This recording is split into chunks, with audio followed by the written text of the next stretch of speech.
नमस्कार, the credible history पर आपका स्वागत है। आज एक ऐसे इशू पर मैं बात कर रहा हूं जो दिन में 3 बार तो कम से कम कहीं ना कहीं दिखाई देता ही है।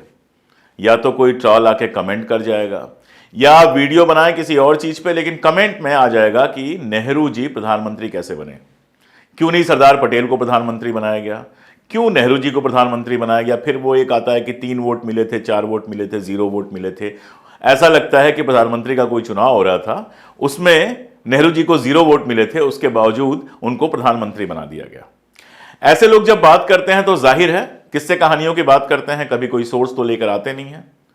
कभी कोई फिल्म का निर्देशक बोल देता है ये बात, कभी कोई नेता बोल देता है, कभी कोई अभिनेता बोल देता है, और ट्रॉल्स तो रोज ही बोलते रहते हैं। तो मैंने सोचा कि थोड़ा डिटेल में कुछ किताबों के सहारे से और उस समय की घटनाएं जो थीं उनके प्रामाणिक विवरण के सहारे से मैं आपको बताऊं कि पंडित नेहरू का वो 0 वोट वाला जो किस्सा है वो क्या है। पहली बात तो ये कि ये जो पूरी घटना है ये 1947 के पहले की घटना है, जब देश का अभी बंटवारा भी नहीं हुआ था और देश आजाद भी नहीं हुआ था।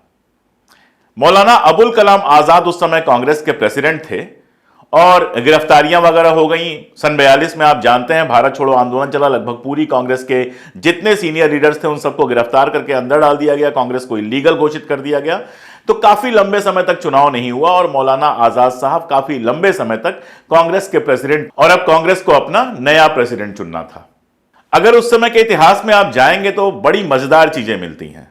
मौलाना आजाद साहब खुद कोशिश कर रहे थे कि उनको ही अगला प्रेसिडेंट बनाया जाए, लेकिन गांधी जी और ज्यादातर लोगों का यह मानना था कि वो काफी लंबे समय तक प्रेसिडेंट रह चुके हैं और अब उनको प्रेसिडेंट नहीं बनाया जा सकता। और सिर्फ इतना ही कारण नहीं था, आगे मैं बताऊंगा कि और भी क्या कारण था। लेकिन यह था कि अब एक नया प्रेसिडेंट चुना जाना था। तो यह प्रेसिडेंट चुने जाने की प्रक्रिया शुरू हुई। इस प्रक्रिया में जो पीसीसी थी, प्रोविंशियल स्टेट कांग्रेस, राज्यों की जो कांग्रेस कमेटीज थी, उनसे अनुमोदन मांगा गया। संगठन में पटेल के बहुत चाहने वाले थे और इससे बड़ी बात यह थी कि जवाहरलाल नेहरू इसके पहले 3 बार प्रेसिडेंट रह चुके थे, जबकि सरदार पटेल एक ही बार प्रेसिडेंट रहे थे। इसमें प्रधानमंत्री का कहीं मामला नहीं था, कांग्रेस के प्रेसिडेंट का मामला था। तो ज्यादातर जो पीसीसी थी उन्होंने सरदार पटेल को प्रेसिडेंट बनाने के संबंध में अपनी राय दी। लेकिन कांग्रेस छोड़िए, किसी भी पार्टी का पूरा इतिहास देख लीजिए, केवल पीसीसी के वोट से प्रेसिडेंट नहीं चुने जाते हैं। और अगर मैं यहां रुककर आपसे यह पूछ लूं कि राष्ट्रीय स्वयंसेवक संघ, जिससे जुड़े लोग सबसे ज्यादा यह सवाल उठाते हैं, उनका जो प्रेसिडेंट होता है, जो सरसंघ चालक होता है, वो किस चुनाव से चुना जाता है? हेडगेवार के बाद जब गोलवरकर यानी कि एमएस गोलवरकर, माधव सदाशिव गोलवरकर आरएसएस के संघ चालक बने, तो वो तो बहुत जूनियर थे, उनसे बहुत सारे सीनियर लोग पहले से थे। मुंजे साहब थे, वो इटली होके आए थे, मुसोलिनी से मिलके आए थे, आरएसएस को लगभग उन्होंने नए सिरे से खड़ा किया था। लेकिन आरएसएस ने उनको तो सरसंघ चालक नहीं बनाया। चुनाव का तो सवाल ही नहीं उठता है। हेडगेवार साहब ने एक पर्ची पे लिख के दे दिया, गोलवरकर बनेंगे तो गोलवरकर बनेंगे। फिर गोलवरकर ने कह दिया कि अगला कौन बनेगा, लिख के दे दिया चिट पे, तो वो बन गए। चलिए, इस पर आप कहेंगे कि ये एक पॉलिटिकल पार्टी नहीं है, आरएसएस कोई पॉलिटिकल पार्टी नहीं है, इसलिए आरएसएस में तो ये सवाल उठाना सही नहीं होगा आरएसएस के ऊपर। तो चलिए मैं आपसे पूछ लेता हूं कि जब आदरणीय अटल बिहारी वाजपेयी इस देश के प्रधानमंत्री बने, तो जरा बताइए कहां चुनाव हुआ था, कितनी जो पीसीसी थी उनसे सलाह लिया गया था। आप कहेंगे वाजपेयी की बात पुरानी हो गई, हालांकि नेहरू की बात उससे ज्यादा पुरानी है। तो चलिए अभी की बात कर लेते हैं। नड्डा साहब आजकल भारतीय जनता पार्टी के अध्यक्ष हैं। जरा बताइए कौन सा इलेक्शन हुआ था जिसमें नड्डा साहब को चुना गया था? कौन सा इलेक्शन हुआ था जिसमें उनके पहले अमित शाह को चुना गया था? कितनी स्टेट कमेटी से राय मांगी गई थी? कितने वोट उनके पक्ष में आए थे? अगर मैं ये सवाल पूछ लूं तो आपके पास जवाब नहीं होगा, लेकिन आपने सवाल पूछा है नेहरू पर, तो मैं नेहरू पर ही लौटता हूं और नेहरू के उस बार अध्यक्ष चुने जाने और बाद में प्रधानमंत्री बनने की पूरी कहानी सुनाता हूं। तो इतिहास, मैं बार बार कहता हूं कि इतिहास की कोई भी चीज समझने के लिए उस दौर की किताबें पढ़नी पड़ेंगी। व्हाट्सएप पे जो इतिहास बनता है वो कहां से बनता है मैं नहीं जानता, लेकिन जो इतिहास हम पढ़ते पढ़ाते हैं वो इतिहास तो किताबों से, डेटा से और बाकी सारी चीजों से बनता है। तो नेहरू की जो सबसे अच्छी जीवनियां मानी जाती हैं उनमें सर्वपल्ली गोपाल की जीवनी है। और सर्वपल्ली गोपाल के बारे में गूगल करके आप पढ़ लीजिएगा। वो एक ऐसे लेखक माने जाते हैं जिनके ऊपर किसी का कोई असर नहीं पड़ता है। सर्वपल्ली गोपाल ने 3 खंडों में नेहरू की जीवनी लिखी है। इसका जो पहला वॉल्यूम है उसके पेज नंबर 326 पर आप जाइए तो एक नया चैप्टर शुरू होता है।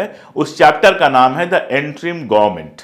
तो एस गोपाल साहब अपनी किताब में जो मैंने बताया कि द एंट्रिम गवर्नमेंट चैप्टर है उसमें लिखते हैं, seemingly satisfied with the response of the Congress, the cabinet mission left on 29 June, leaving it to the Viceroy to negotiate the formation of an interim government on the basis of acceptance of mission plan by both the major parties. Soon after, Jawaharlal was elected in succession to Azad as a president of the Congress. Azad handling of the Congress case in the discussions with the cabinet mission had merited no confidence and there was general agreement that Jawaharlal should take over. अब ये general जिस agreement की बात कर रहे हैं, वो जिस जनरल एग्रीमेंट की बात गोपाल साहब कर रहे हैं कि there was a general agreement कि जवाहरलाल शुड टेक ओवर, ये जनरल एग्रीमेंट कहां था? ये एआईसीसी के अंदर जनरल एग्रीमेंट था। ऑल इंडिया कांग्रेस कमेटी जो होती है, जो कांग्रेस की सबसे बड़ी गवर्निंग बॉडी होती है, जो उस जमाने में भी थी और आज भी है, जो सारे महत्वपूर्ण निर्णय लेती है, उसके अंदर एस गोपाल बता रहे हैं कि आम सहमति थी कि पिछली बार कैबिनेट मिशन के साथ जिस तरह से मौलाना आजाद ने डील किया था उससे लोग सहमत नहीं थे, सेटिस्फाई नहीं थे और सभी लोग चाहते थे कि जवाहरलाल पार्टी के अध्यक्ष बने ताकि अब जो डीलिंग्स करनी है अंग्रेजों के साथ, जो बातचीत करनी है, आजादी के लिए जिस तरह की कोशिशें करनी हैं, उनका यह मानना था कि जवाहरलाल उसके लिए बेहतर आदमी है। तो पहली बात तो यह कि जो सबसे बड़ा कार्यकारी निकाय था कांग्रेस का, AICC, all India Congress committee, अखिल भारतीय कांग्रेस कार्यकारिणी, उस कार्यकारिणी में नेहरू के नाम पर सहमति थी। आगे भी वो लिखते हैं, सुनिए उसको। Hindsight has led to much significance being read into this election, it being seen as a part of Gandhian technique to ease Jawaharlal into the prime ministership which was looming ahead and deprive Patel of what was his virtue of his control of the party machine. But at that time no one saw in that light. In the summer of 1946, the presidency of Congress seemed to bestow immediate responsibility rather than imminent office. इस पूरी बात का मतलब क्या है? गोपाल साफ साफ बता रहे हैं कि उस समय जब जवाहरलाल नेहरू को प्रेसिडेंट बनाया गया था कांग्रेस का, तो कोई यह बात नहीं सोच रहा था कि इसके चलते कल को वो प्रधानमंत्री बन जाएंगे। सब लोग इसको एक बड़ी जिम्मेदारी की तरह देख रहे थे। एआईसीसी के भीतर सबको यह लगता था कि यह एक ऐसी जिम्मेदारी है जिसको जवाहरलाल नेहरू ही निभा सकते हैं।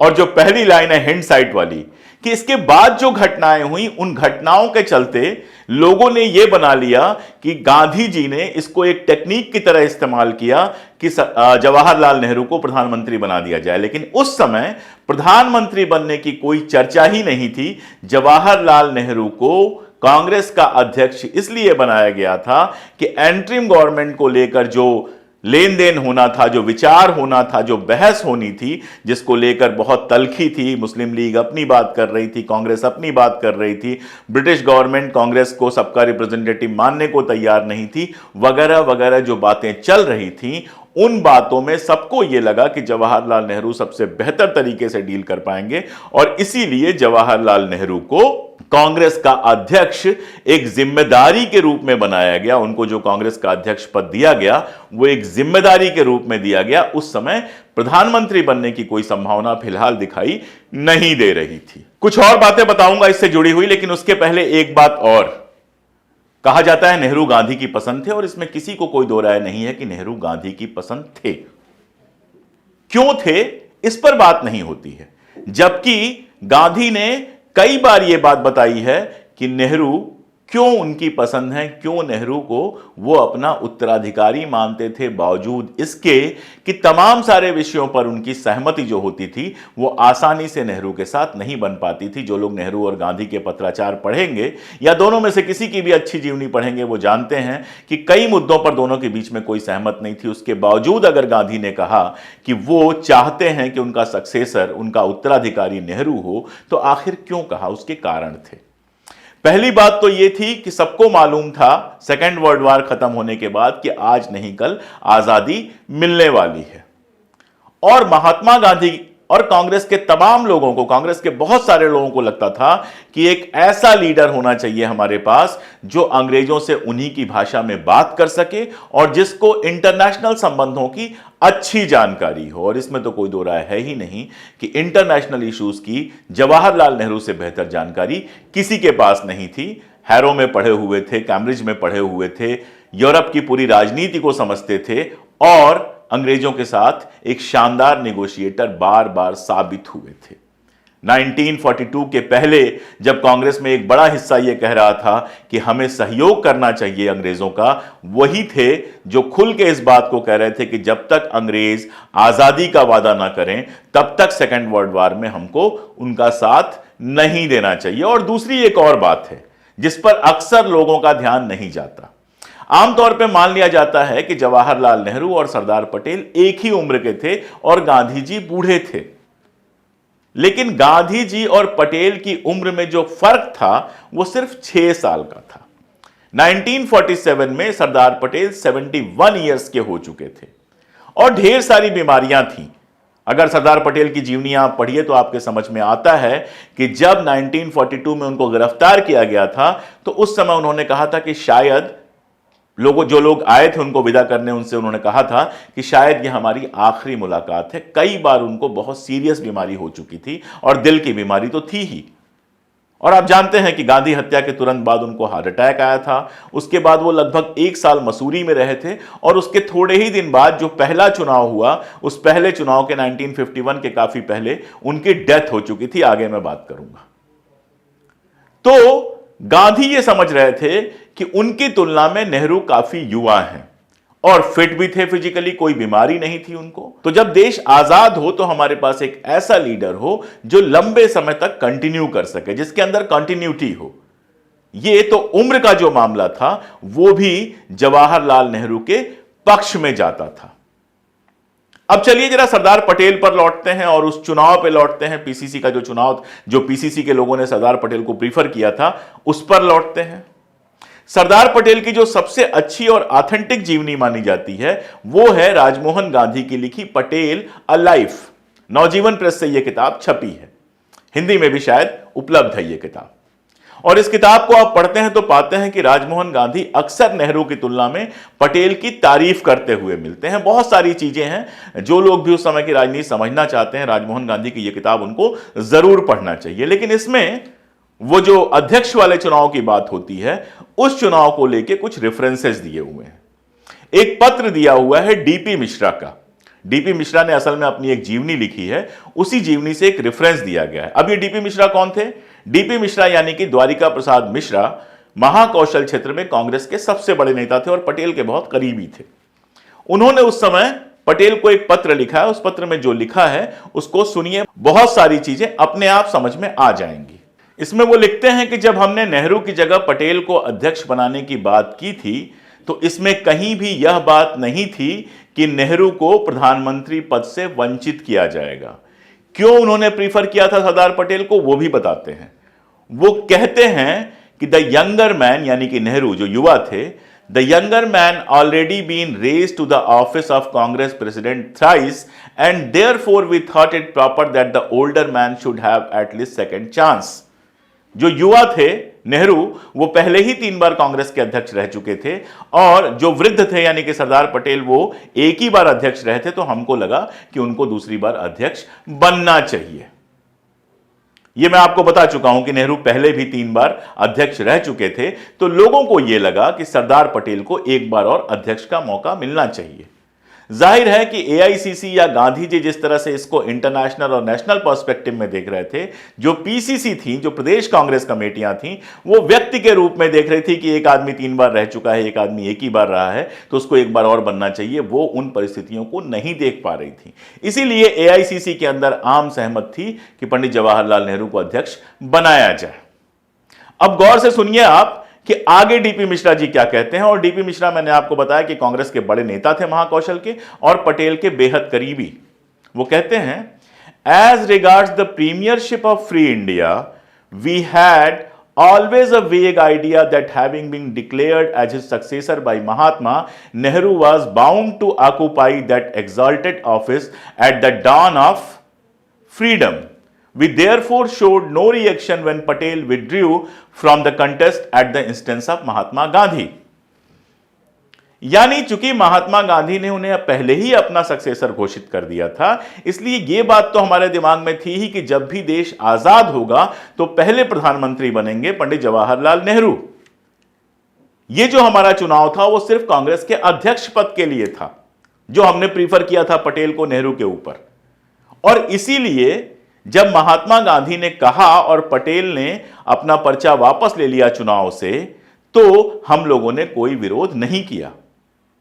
बात यही है और सोचने वाली बात है कि पीसीसी से अनुमोदन तो जरूर आए थे, लेकिन जब नेहरू को बनाया गया पार्टी का अध्यक्ष, तो क्या एक भी पीसीसी ने विरोध किया? ज्यादातर पीसीसी से जो आए थे अनुमोदन, वो क्यों आए थे, वो मिश्रा जी के, डीपी मिश्रा के इस पत्र से समझ में आता है। क्योंकि ज्यादातर लोगों को यह लग रहा था कि 3 बार कांग्रेस अध्यक्ष रह चुके हैं नेहरू, तो क्यों ना इस बार पटेल को कांग्रेस अध्यक्ष बनाया जाए। उस जमाने में कृपलानी ने भी पर्चा डाला था, उन्होंने भी वापस लिया था, उन्होंने भी किसी ने कुछ नहीं कहा। कांग्रेस के उस दौर के किसी लीडर ने कुछ नहीं कहा। अभी जो मैंने पत्र कोट किया था, उसके जवाब में जो सरदार पटेल ने लिखा है, उसमें लिखा है कि जिस तत्परता और समर्पण के साथ देशभक्ति की भावना का प्रदर्शन जवाहरलाल नेहरू ने किया है, वो सर्वथा इस पद के योग्य हैं। वो जोड़ते हैं उसमें कि उनमें थोड़ी अधीरता है, थोड़ी जल्दबाजी है, थोड़ा गुस्से में आ जाते हैं। लेकिन उसका कारण क्या बताते हैं? उसका कारण बताते हैं कि इसका कारण यह है कि देश को लेकर उनका पैशन बहुत ज्यादा है। यानी सरदार पटेल भी इसका विरोध करते नजर नहीं आते हैं, कोई और भी विरोध करता नजर नहीं आता है। नंबर 1। नंबर 2, पीसीसी के दिमाग में, जो प्रोविंशियल कांग्रेस कमेटीज थी, उनके दिमाग में प्रधानमंत्री का सवाल ही नहीं था। उनके दिमाग में सिर्फ और सिर्फ क्या था कि 3 बार नेहरू जी रह चुके हैं अध्यक्ष, तो चलो इस बार पटेल जी को अध्यक्ष बना देते हैं। उन्होंने यह सोचा ही नहीं था कि इस अध्यक्ष पद का प्रधानमंत्री से कोई लेना देना है। और जैसा एस गोपाल को मैंने शुरू में कोट किया, उस समय किसी को यह नहीं पता था कि इस समय अध्यक्ष होने का मतलब प्रधानमंत्री हो जाना है इंटरिम गवर्नमेंट में भी। क्योंकि इंटरिम गवर्नमेंट बनेगी नहीं बनेगी, कैसी बनेगी, इसको लेके अभी कुछ भी पिक्चर क्लियर नहीं थी। तो नेहरू को जो प्रेसिडेंट बनाया गया था उस समय, जैसा मैंने कहा, एक जिम्मेदारी उनको दी गई थी। इसमें प्रधानमंत्री का कोई मामला नहीं है। यानी पहली बात तो ये कि 1946 में कांग्रेस के अध्यक्ष का चुनाव हो रहा था, किसी प्रधानमंत्री का चुनाव नहीं हो रहा था। दूसरी बात जो पहली बात से ही जुड़ी हुई है, वो ये कि 1946 में कोई प्रधानमंत्री नहीं बन रहा था। अभी तो कैबिनेट मिशन वापस गया था, इंटरिम गवर्नमेंट के गठन की बात चल रही थी। और जो लोग उस दौर का इतिहास जानते हैं, वो जानते हैं कि इंटरिम गवर्नमेंट का गठन कैसे हुआ। और तीसरी बात, जो सबसे इंपॉर्टेंट बात है, वो ये कि अगर वो जवाहरलाल नेहरू कांग्रेस के अध्यक्ष नहीं बने होते, तो भी इंटरिम गवर्नमेंट के बनने पर उसके जो प्रधानमंत्री होते वो पंडित जवाहरलाल नेहरू ही होते। जैसा आपने डीपी मिश्रा जी के पत्र से देखा होगा, लोगों के मन में यह बात बहुत स्पष्ट थी। वो लोग भी जो पटेल को प्रीफर कर रहे थे अध्यक्ष पद के लिए, उनके मन में भी यह बात बहुत स्पष्ट थी कि प्रधानमंत्री तो पंडित नेहरू को ही बनना चाहिए। इसीलिए किसी ने विरोध नहीं किया। असल में एक पूरा खेल रचा जाता है कि सरदार पटेल और नेहरू के बीच में दुश्मनी थी। देखिए, दुश्मनी नहीं, असहमति थी। असहमति नहीं थी, ये तो कोई मूर्ख ही कहेगा। और बल्कि मैं तो ये कहूंगा कि केवल मूर्ख ही ऐसे हो सकते हैं जिनके बीच में कोई असहमति ना हो। जो पढ़े लिखे लोग होते हैं, जो देश का भला सोचते हैं, उनके बीच में सहमतियां असहमतियां दोनों होती हैं। आप देखिए, जो मैंने पत्र पढ़ा उसमें पटेल कहते हैं कि एक तरफ तो ये कहते हैं कि उनमें अधीरता है, जल्दीबाजी है, लेकिन ये भी जानते हैं, ये भी कहते हैं कि उनके अंदर देशभक्ति का जबरदस्त पैशन है, जिसकी वजह से ये सब होता है। यही पैशन आजादी का पटेल के दिल में भी था, देश की आजादी के लिए। और जब यह पैशन होता है तो सहमति भी होती है, असहमति भी होती है। मैं आपको याद दिला दूं कि गांधी हत्या के बाद पटेल जब संसद में गए और उनके ऊपर तमाम सारे लोगों ने यह आरोप लगाना शुरू किया कि आप गांधी हत्या के लिए जिम्मेदार हैं, तो इस बात का विरोध करने वाले थे पंडित जवाहरलाल नेहरू। और अगर संसद की उस दिन की प्रोसीडिंग आप देखेंगे तो पाएंगे कि सरदार पटेल खड़े होकर कहते हैं, माई लीडर जवाहरलाल नेहरू। और बात खत्म करने से पहले यह बात कर लेते हैं कि अगर सरदार पटेल प्रधानमंत्री बन ही जाते तो क्या होता। तो मैं आपसे पूछ लूं कि बापू की हत्या के बाद आरएसएस पर प्रतिबंध किसने लगाया था? सरदार पटेल ने। 1949 में मद्रास में भाषण देते हुए सरदार पटेल ने कहा था कि आरएसएस जो है वो इस देश को हिंदू राष्ट्र बनाना चाहती है, जबरदस्ती लोगों के ऊपर हिंदू संस्कृति लादना चाहती है, और इस बात को उन्होंने कहा था कि ये एक शैतानी विचार है जिसको कोई भी सरकार बर्दाश्त नहीं करेगी। तो सरदार पटेल अगर प्रधानमंत्री बन जाते तो आरएसएस के ऊपर जो प्रतिबंध लगा था वो क्या नहीं लगता? मुझे तो लगता है कि ज्यादा मजबूती से लगता। मैंने कई बार बताया है कि श्यामा प्रसाद मुखर्जी ने बाकायदा उनको पत्र लिखा था कि सावरकर के खिलाफ जो कार्यवाही हो रही है वो पॉलिटिकल कार्यवाही है। सरदार पटेल ने उनको कहा था कि मैंने पूरी कार्यवाही पे नजर बना के रखा है, ये एकदम पॉलिटिकल नहीं है, मेरिट के आधार पर कार्यवाही हो रही है। फिर श्यामा प्रसाद मुखर्जी ने उनसे मांग की थी कि हिंदू महासभा के महंत दिग्विजय नाथ जैसे जिन नेताओं को गिरफ्तार करके रखा गया उनको रिहा कर दिया जाए। आप उसका जवाब पढ़िए। वो कहते हैं कि गांधी हत्या के पहले इन लोगों ने जिस तरह के जहरीले भाषण दिए उससे पूरे देश में एक हिंसक और सांप्रदायिक माहौल बना, इसलिए इनको छोड़ा नहीं जा सकता है।